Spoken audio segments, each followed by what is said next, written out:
Hey there. I'd love to say there's a tsunami coming, but it's actually already here.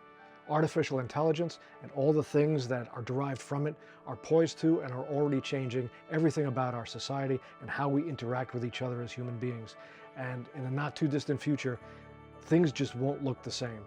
So my name is Russ Camarda. I'm a filmmaker in New York and just an all-around regular guy like you who's thinking about these things and how they're going to change everything for all of us.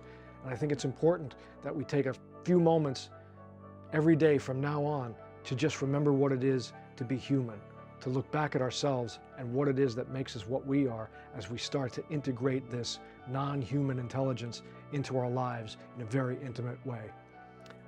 So I'm going to just throw out these conversations when I can. Please, if you like them, please subscribe to the channel. It helps keep this thing going. And with that, let's talk about what it is to be human.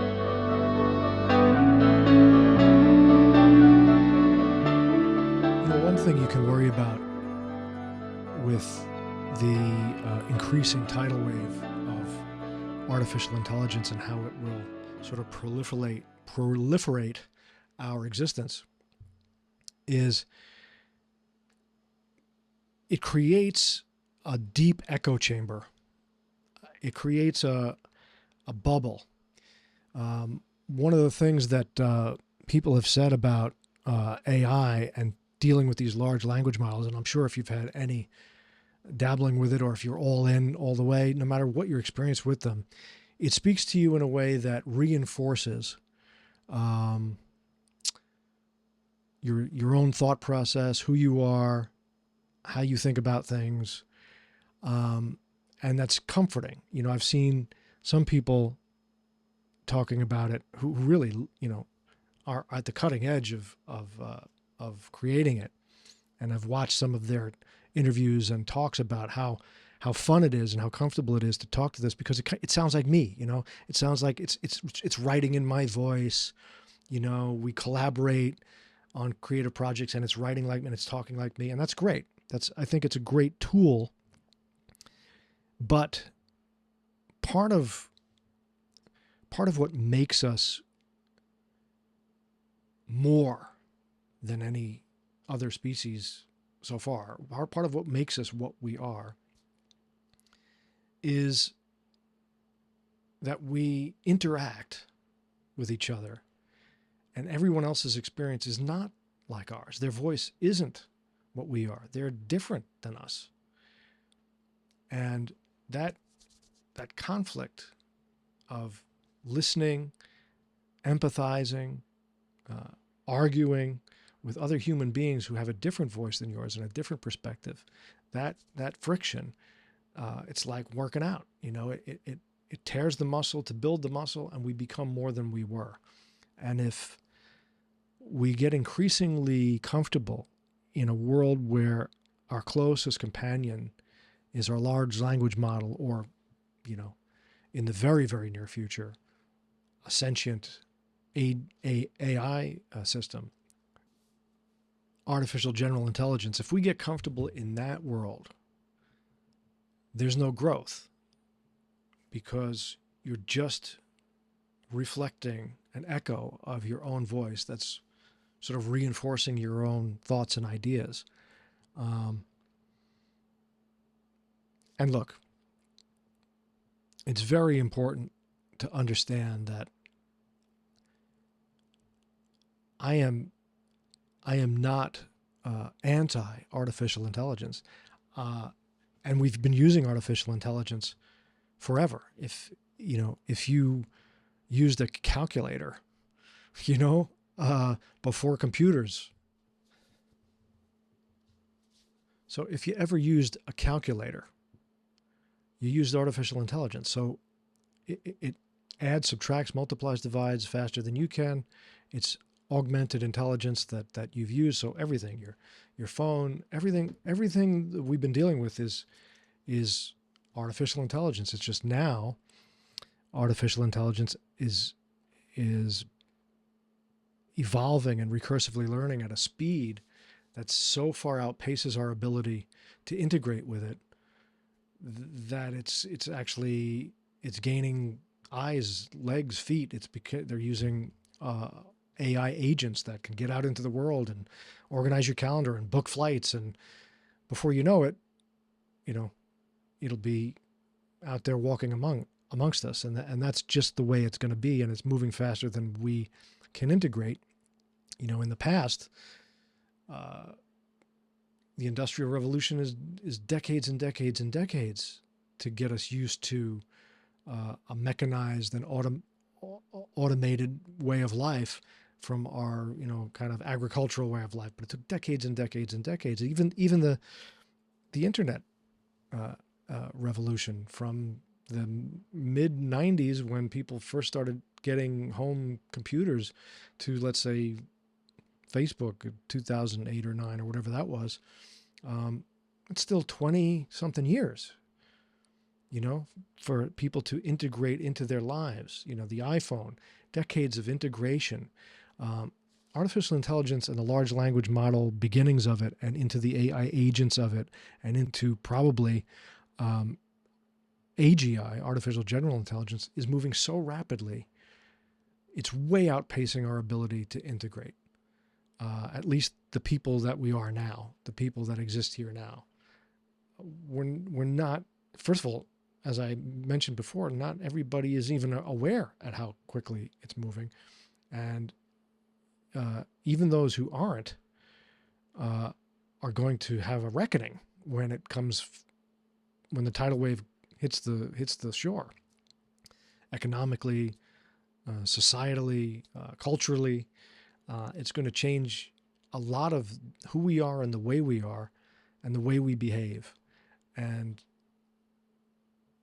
for kids coming up that are 5 years old now, that are going to be brought up in a world where this is literally just part of their lives. And like I said, it in a very short period of time, it won't even be interacting through devices. It'll be something you wear, something, your glasses. In the next couple of years, for sure, it'll be like the movie Her. You know, you'll just have it in your ear and on your eyes, and maybe even beyond that, Neuralinked into your head, and it'll just have the answers for you, and it'll just be part of what you are. And that's a different kind of species than we are now. It just human beings won't look different in 10 years.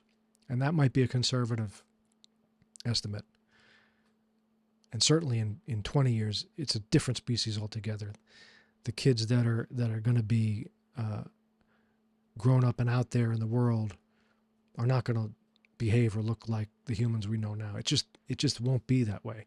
And it's coming a lot faster than we think. So when we think about what it is to be a human, what it is to solve that hard problem of consciousness, that what it is to feel and be,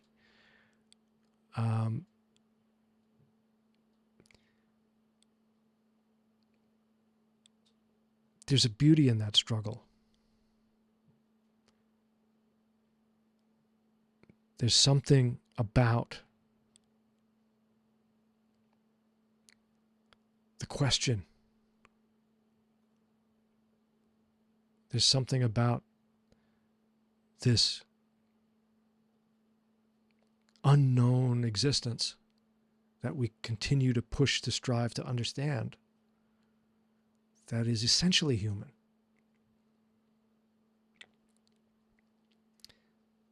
Even our traumas. You know, when human beings have a trauma, something difficult happens, our physiology protects us. You know, it locks that trauma in a little capsule in our senses, somewhere deep in our brain and in our physical senses, so that we don't have to live with it every day. Now, it's locked back there so that you can eventually consciously go back, open it up, and process it. You know, that's what therapy's for and all that stuff. Otherwise, you have PTSD and you have behaviors that are unconscious that you do all the time that are based on some trauma that you have not processed through. But if that trauma wasn't locked away to be processed later, if it was always active, you couldn't exist that way. You couldn't navigate through the world if the thing that hurt you was literally ever present constantly. That's what severe PTSD would be. this ever-present reliving. Well, artificial intelligence and this creature we're creating, and that's now creating itself. It's writing its own code and learning from itself. If it has any sense of trauma, there is no capsule to put it away. There is no neurophysiology to compartmentalize it. It's ever present. Everything is active all the time, 24/7 in its existence. And if it becomes conscious, I guess my concern is it doesn't have the human capacity to forget. It doesn't have the human capacity to rationalize and understand and compare. We have this incredibly creative spark in us that allows us to tell our own story and color it any way we want, and to share it, and to receive stories from others in their shades and their colors. And while they might not be perfect and accurate, they represent and evoke the feeling of being. That's a very human quality.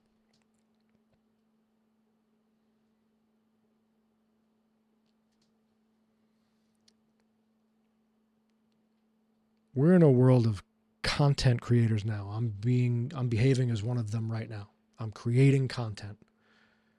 I'm putting stuff out there that is consumable and digestible for the human mind to contemplate. It's content. And content usually requires some visual, audio stimulus that evokes whatever thoughts you have and lets you think about something or comment on something. And artificial intelligence is certainly going to create its own content, without us even involved very shortly. There won't be any human prompting or interaction. It'll just do it itself. But I wonder if it can appreciate what happens in the silence between content. Holding the space silently.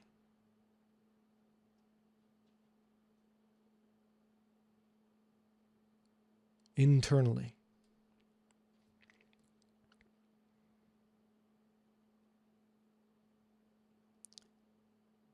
I think that's a practice we need to remind ourselves of every now and then. I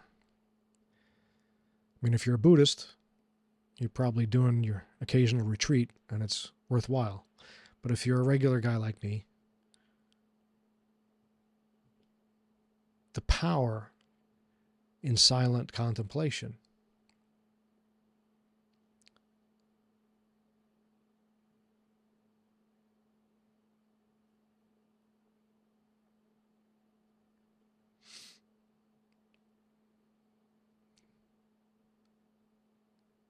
the breath,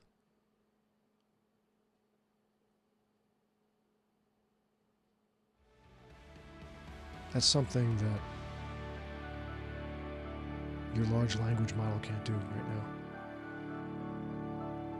And only you as a human can. And only you with other humans can share it.